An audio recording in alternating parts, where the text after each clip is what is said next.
Uh, Coming now, come on. Time's up.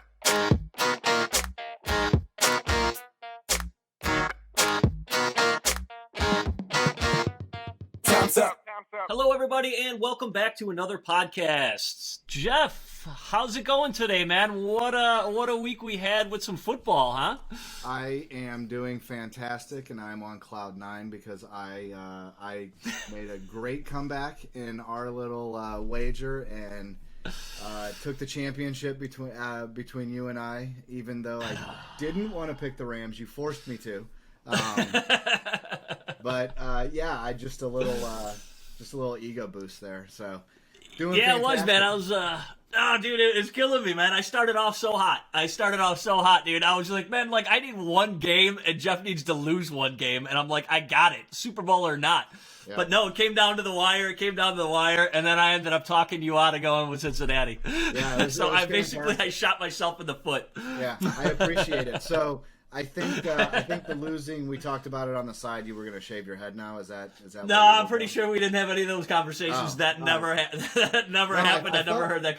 Maybe I just had it in my head, but I never actually came out of my mouth. I think that was more like a conversation that you were thinking about bringing up, maybe. Yeah. And then we ran out of time. I'm sorry. I didn't want to get virtually punched in the nose, so I didn't bring it up. But tell me, man, what did you think about that game? Look, it was a good game. I like a close game. It's never great to turn on any football game, whether it's Super Bowl or week 2 and see a 45-6 blowout. Yeah.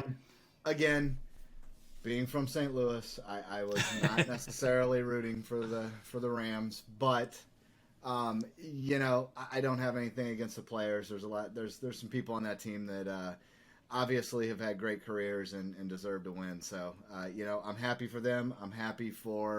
I have some friends that were from St. Louis and moved to LA, so they're still Rams fans. Okay. Happy for them. Just not happy for Stan and the rest of that group. But that's cool. It's fine. Did you make any money throughout that series? No, No. of course not. I Me either. Maybe Super Bowl squares all over the place. I don't know. I mean, it cost me. I could have maybe gone to the game. I don't know. No, of course not. But that's fine. Like I said, I enjoyed watching it. Had a few people over, not a lot at the house. Nice. So at some point, I was the only one watching on the big screen and yelling at the TV in true football watching fashion. But wow, it was good. So. Right on, man. Excellent. Well, congratulations to you. I don't know, man. I think it was an excellent game. But I will tell you the one thing that the ending was very anticlimactic for me. Like to go out like that, I was like, Yeah. oh, like at least you could have made it, got closer. Like, and I get it, like it's football, man.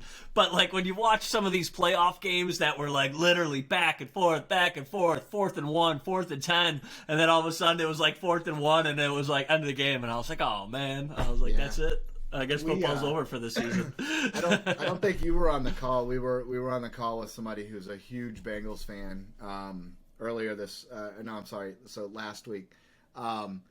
And we were talking about the game, and he goes, hang on. And I mean, on his, like, he started sharing his screen immediately. Like, he didn't have to go find this picture. He had to have been staring at it since the game ended. And it was a picture of the last play of the Rams defender falling down. Yeah, oh, wide open. And he goes, I'm disturbed because this is a touchdown, but what I didn't notice, and I've seen the picture 1,000 times on social media, was he said, hey, look at where 3 of our linemen are. 3 of the linemen are behind Burrow in the picture. Like, they are, like, on, like, the 50-yard line. Like, I don't know what they were doing. And again, I'm assuming this picture wasn't doctored in any way, and I've got this hardcore Bengals fan. I mean, he's on video. The room behind him is orange wall. There's pictures framed in black. I mean, hardcore, right? And I'm like, well, I don't think I didn't notice that while the game was on. But yeah, there's like 3 linemen like behind Burrow. Like, I don't know what they were leaving. Like they should have been blocking Donald. Well, I don't know, dude. They stopped blocking him long before that last play, dude. I don't think I've seen anybody get sacked that many times, dude. And I'm from Chicago, so we get sacked a lot. But man, that guy was on the ground more than he was upright. Yeah. Poor Joe. That was rough. right. They've got. My father. I don't do a lot of college sports. My father got his PhD from LSU. My brother went to LSU and got his degree. So if I had to pick a team, it would probably be LSU. And I think Chase and Burrow have a pretty good career in front of them. And I saw some weird story. I think they bought like houses next door to each other or something now. So no kidding. Who knows? But yeah, I think is that like a Tom Brady, Gronkowski type of thing going on there? Yeah, exactly. I think they've got a few good years in front of them. So. So it is not the end. No, I don't think so. I don't think so by a long shot. Oh, right on. But yeah, all in all, go ahead. excellent football season. All in all, excellent football season. Absolutely. So I think we're going to do something a little different this time. We are. We can sit here and talk about more football and more sports if we want. However, Vic and I were able to secure a guest today. Employee, I believe I heard through the grapevine, number 5 from Verify. Brian works on our support team. Brian, welcome to the Planet Podcast, man. It's great to have you. Thank you. Thanks for having me. Yeah, employee number 5 or possibly 6. We'll go with 5. It sounds better. Yeah, 5 sounds better. Yeah. So thanks for inviting me on, guys. Appreciate it. Yeah, absolutely. So I think we'll run through a couple little fun things here, and then kind of dive into what Brian's background is. Again, he works on the support side. So anybody opening those service tickets and that kind of thing, you may get Brian on the response. Brian also helps out in our weekly webinar series, our weekly workshop series. So again, the voice may sound familiar from some of those, but I don't know. Let's Vic, you have a couple fun things that we can ask Brian here, like man, always. Always. Well, look, if you know anything about me, I like to drink. So the first thing I always want to know is, what is your favorite cocktail? Could be beer, could be a cocktail. I'm open. What is the favorite thing that Brian likes to drink? Not a big beer guy. Once in a while. Really, my go-to is probably just the old-fashioned. I mean, it's just a simple, delicious drink. If I'm feeling fancy, dry gin martini. Oh, there you go. Okay. Or possibly a Manhattan, something like that. I mean, those aren't that fancy. Those are pretty boilerplate. But, I mean, they're just simple cocktails that are delicious. I just love shaking them up. Let's get that shaker, Love to hear that ice rolling around in it. Yeah, I've gotten kind of lazy with the cocktails. I used to be very experimental. And now I just pretty much use an old-fashioned mix and just throw in a shot. Is there a Brian McKay mix of choice? I'm using I think it's not Maker's Mark. What is that stuff called? Woodford Reserve. Okay. Has a mix. It's pretty tasty. I've been using that lately. Okay, actually, would you consider yourself a bourbon or a whiskey connoisseur? Like, I've never been into like the bourbons or the whiskey. Like, I like them, but like people are like, oh, this one's like, this is an excellent bourbon or whiskey. Like, I try it, and I'm like, is it gin? See, I love gin too. I love gin.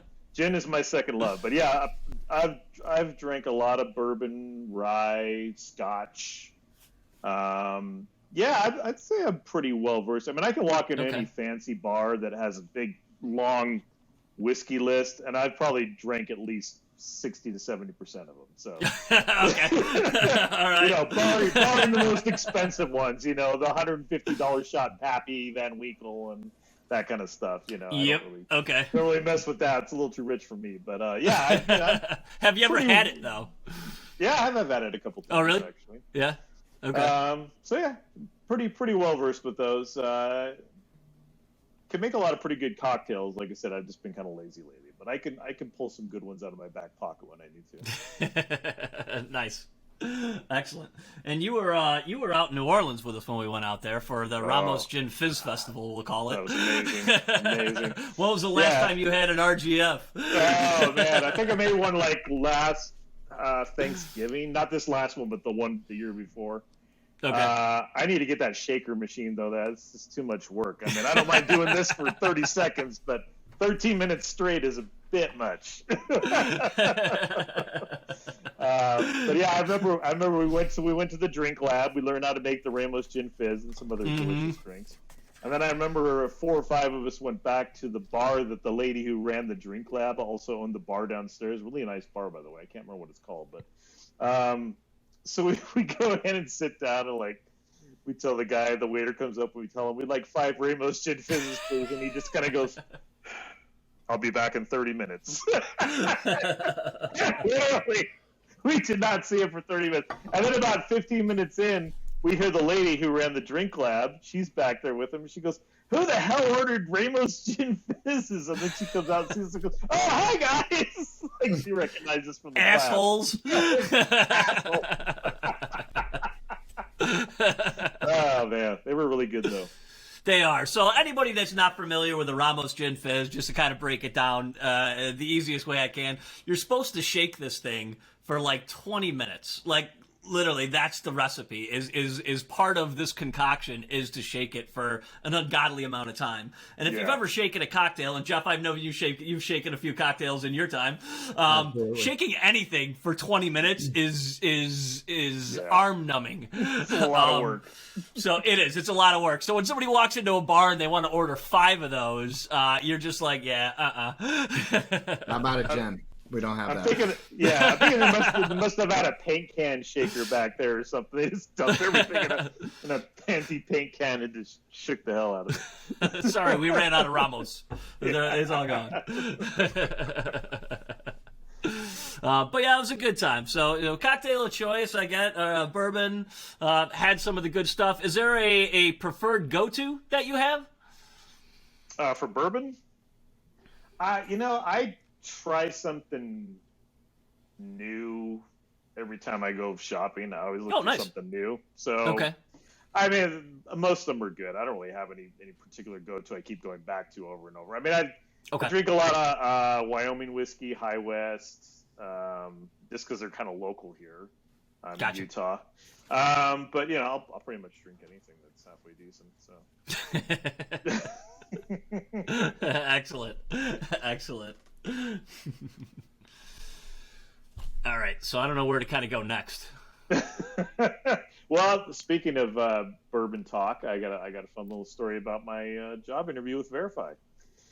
So, yes, one of the originals, 5%. Tell us a little bit about that, man. How did that? Yeah, this is a good segue here. I was working at another company, which shall not be named. I wasn't terribly happy there because, just the typical, small IT department in a fairly large company, spread really thin. I wasn't doing a lot of Cisco stuff. I knew how to deploy phones and set up voicemail boxes, the day-to-day stuff, Okay. But wasn't really doing anything. Most of it was contracted out anyway to a consultant, so we didn't really get to touch the inner workings too much. But I was really kind of busy with a lot of other stuff. I was a Citrix farm manager, which was a pain in the ass. I was, running some obscure software and hardware on our machine shop floor that nobody knew how to do anything with, and it took me 2 years of banging my head against that to learn how to keep that going. And so it's like, every time somebody would leave, I'd inherit another job and another headache to take care of. Kind of the jack of all trades type of scenario that we see nowadays. Yeah, I think we've talked about this. Yeah, so we have. Yeah, it is. Yeah, we have talked about this. And plus, half of our manufacturing was in China. We had shops in Shanghai and Beijing and stuff, and so I was always on the call for that. So whenever Citrix would go down at 2 a.m, who are they going to call? Me. So lucky me. So I got a little tired But of that grind. just to sidetrack a little bit, like, do people give you their laptops and stuff like they do for Jeff when anything's broken? Yeah, I got a lot of that too. Family members, Brian. Yeah, family tech support. Yeah. Every time my dad has an issue with his phone or his smart TV, he's calling me. Yeah. And it's usually like you either need to unplug the TV or you need to plug in the phone because it's dead. It's usually something like that. Sorry, I didn't mean to sidetrack, but yeah, so no, go ahead. that's okay. Go ahead. So anyway, so Lane, one of our co-founders, head of the tech side of the house, he was looking for a support guy because he was tired of doing it all himself. I mean, that's how new we were. We didn't even have any support crew at all. It was all Lane was doing all the product, the coding and the support, and then Danny and the sales guys were doing the rest. Danny, our other co-founder. So Lane needed some help, and he was looking for somebody. And a buddy of his worked at my company. And he said, "Hey, you looking for a gig?" I'm like, "I wouldn't say no." He goes, "Well, go talk to my buddy here. He's looking for a support guy who knows something about Cisco, CUCM." I'm like, "Okay, I know a little bit. I know enough to probably wing it." So he told me to meet him at a bar, not to dress up. I said, "Liking this better and better already." So I met him at this bar, and we talked shop for about 40 minutes, and then he said, "So do you like bourbon?" So, "Oh, yeah, I love bourbon." He goes, "Why didn't you lead with that? You should have brought that up first." So we spent another 30 minutes talking about bourbon, and that was it. I was hired. Greatest interview of my life. And that's interesting. It's interesting the way that is in the way that works out, and it does speak to a lot of the dynamic here at Verify. Yes. Even when I was hired, it obviously wasn't the same exact situation, but it was similar. And when we're looking for people or we're looking for staff, one of the things that we always look for it's always kind of fit first. It's always make sure that this person's going to be able to mesh with the rest of the group, and that's so important. You can have somebody that has all the knowledge in the world, but if they can't get along with everybody and everybody's not on the same page, it doesn't make for a productive work environment for anybody. Right. So it's interesting that you say that, because I think that's very much the dynamic within Verify, and really one of the reasons that Verify shines the way it does is where it's always about people first. And even when I was hired, it's been about people first. But it sounds like even going back, like 20 years or 15 years, it's still always been about kind of people first. So yeah, that's pretty interesting. So tell us a little bit about before. So before Verify, you did some IT. Did you a lot of schooling for that? Something that you just kind of fell into, or? Yeah, I mean, I did a little bit of school. I went to I didn't get like a computer science degree or anything that crazy. I basically went to one of these, tech schools where they teach you how to do, how to work on Windows machines stuff. I didn't know anything about Linux or any of the other stuff I've learned since then here. But how to configure Windows XP? Yeah, like this is how long I've been doing this. My first gig was Windows 2000 support when it first launched. Wow, I was working on a call center floor in Orem, Utah, which is ironically where I'm back now, Orem, Utah, for different reasons. But so that was my first gig working Windows 2000 support, and then I just kind of jumped to different companies after that and moved out to the Bay Area for a while, and then just kind of went up the chain till I hit Verify. Okay, excellent. So I know this about you, and I always thought this was interesting because I didn't know this until a few years ago. You used to be a disc jockey. You used to be a talk radio host. Talk radio host, yeah. Talk radio host. So tell me a little bit about that, because I find that extremely interesting. Because you got the voice for it, man. You really do. I mean, you can walk into a room and your voice can capture a room. So tell me a little bit about how that came about, and what led to Brian being a talk radio host, and what kind of talk radio? Because there's a lot of different kinds of talk radio. There's there's like AM radio. How much time do you have left here? Oh God, it's a long sordid tale. I'll give you the cliff notes.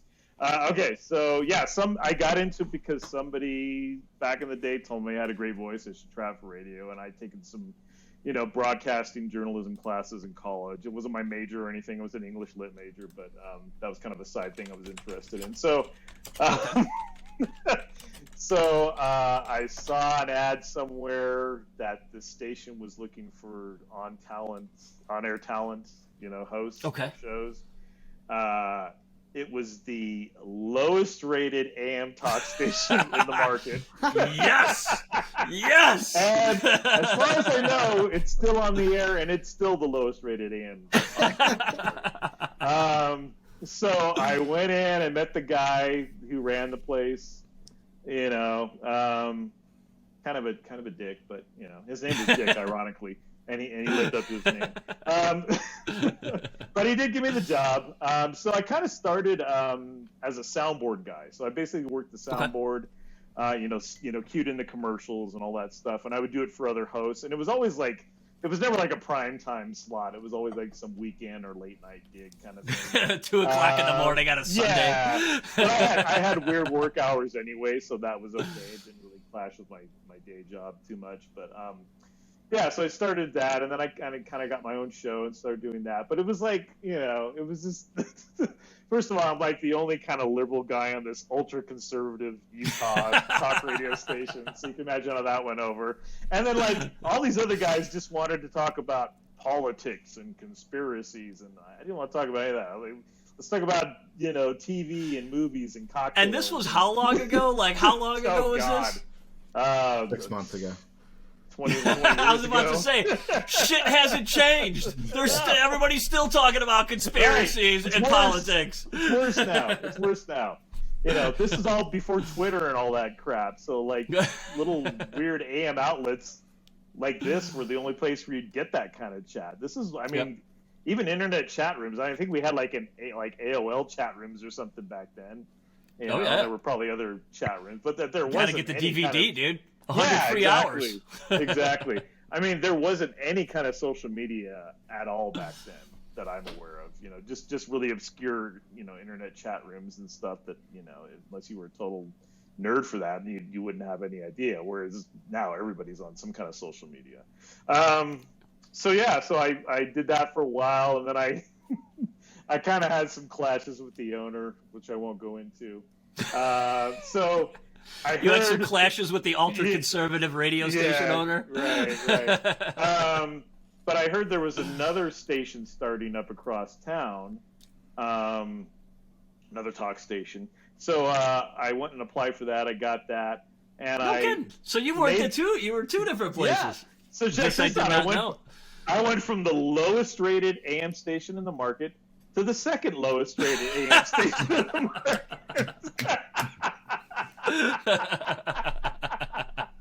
Yes. Once again, doing late night weekends, crappy time slots. I did run the board for the primetime morning show for a while. That was but like as far as my own show, I got relegated to the overnights.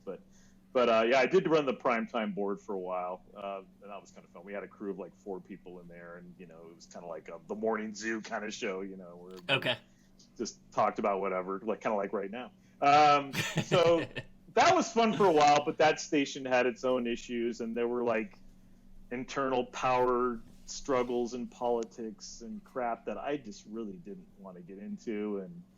And so after a while, I just kind of get fed up with it and left. And really, not much good came out of it, other than I met this DJ on the local alt-rock station who I'd been a fan of for years. His name was Cousin Brad. He was the overnight guy on the X96, the alt-rock station that I always listened to, and just a fun guy. I always did a fun show. I met him somehow through the radio connections, and like we hung out for a while and we're friends for a while. That was pretty cool. And then he moved away to another market. I haven't seen him since, but that's probably the best thing that came out of it. Was like, and I got to go to X96's studios and see how they did things, and it was just a very different vibe from the talk radio studio environment, of course. But that was a lot of fun.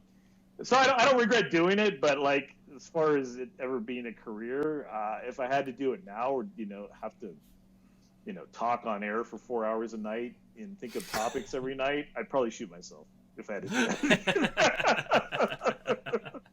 that.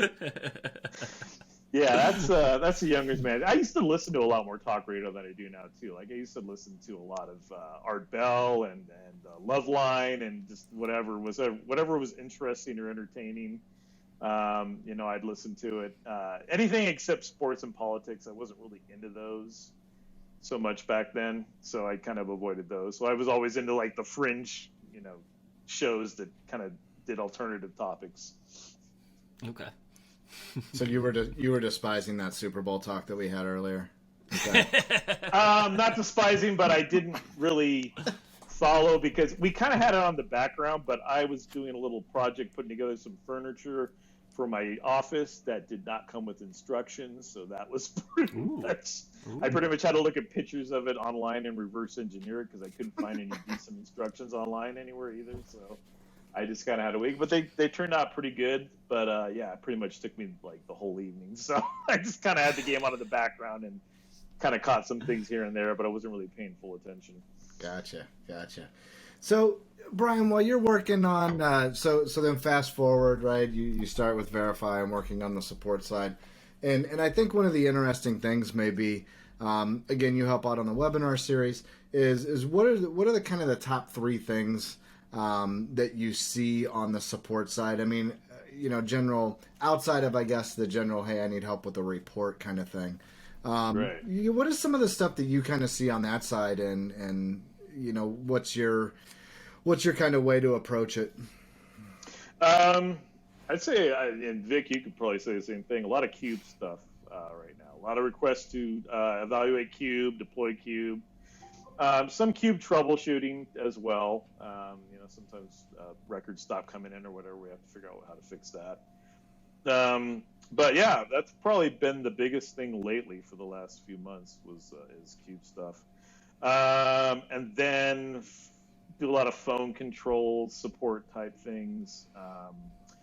We've had some issues with phone control, not our fault really, but like third-party apps that kind of interfere with our phone control abilities. So Sure. We've kind of been dealing with that. And then yeah, there's a lot of the how do I do this report, or more interesting than the how do I do this report are the why does this report's numbers seem to be wrong? And then I have to go through and look at the data and kind of, okay, is the data wrong or are they reading it wrong?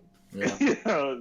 Are your parameters wrong? Yeah, your search parameters wrong. Sure. Exactly. So a lot of that. Yep. And then, just basic troubleshooting. Basically, if something's not working, if Verify's not working at all, the UI is not loading, or if Verify's running, but like certain features doesn't seem to be working correctly, just gotta have to get in and investigate that. Sure. So on the Cube stuff that you mentioned, again, that's something obviously that we rolled out in 2021. Would you say that, and the security-minded people that are listening to this may cringe, but would you say that it's more, someone makes a change and an ACL starts blocking something?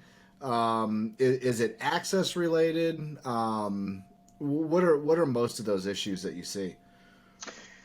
It's when it stops working, it's hard to say. It could be network issues that cause some kind of data timeout. Sometimes we just have to restart, the FTP portion of it and get things moving again, things like that. For the most part, though, it's been working pretty well. I've gotten a lot more requests to set it up than to troubleshoot issues with it. So Yep. that's nice.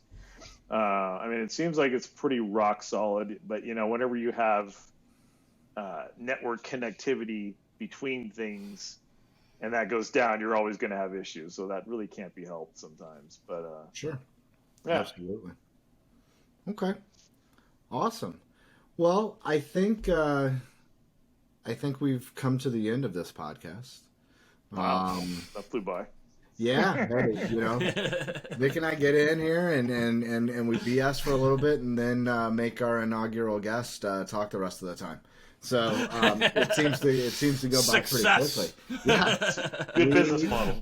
Yeah, Vic, figure out who the next guest is, and we'll just sit here and smile and shake our heads. No, however, Brian, absolutely great talking to you. Obviously, we speak internally, but great having you here on the podcast. Brian, again, as I mentioned, does stuff on the weekly webinar, the weekly workshop series. Also is floating around on Planet Hollywood, Planet Hollywood. Are those around anymore? Planet Verify. Better than to Planet answer, Hollywood. yeah, to answer any questions, stuff that pops up, and that kind of thing. So again, Brian, thank you very much for joining us. Thank you Vic, for do you having have me. anything? You have anything else as we hop out of here? No, I just want to say thank you, Brian. Definitely appreciate you coming on. It's always fun to just kind of learn a little bit more about everybody and just kind of share that, with our crew of people as well as everybody within Verify. It's just kind of nice to put names and faces and just a little personality behind it. So thank you. You're welcome. Thanks for having me, guys. Appreciate it. Be happy to come back anytime. Awesome. Thanks everybody for tuning in. Thanks, guys. Peace out. Time's up. Time's up.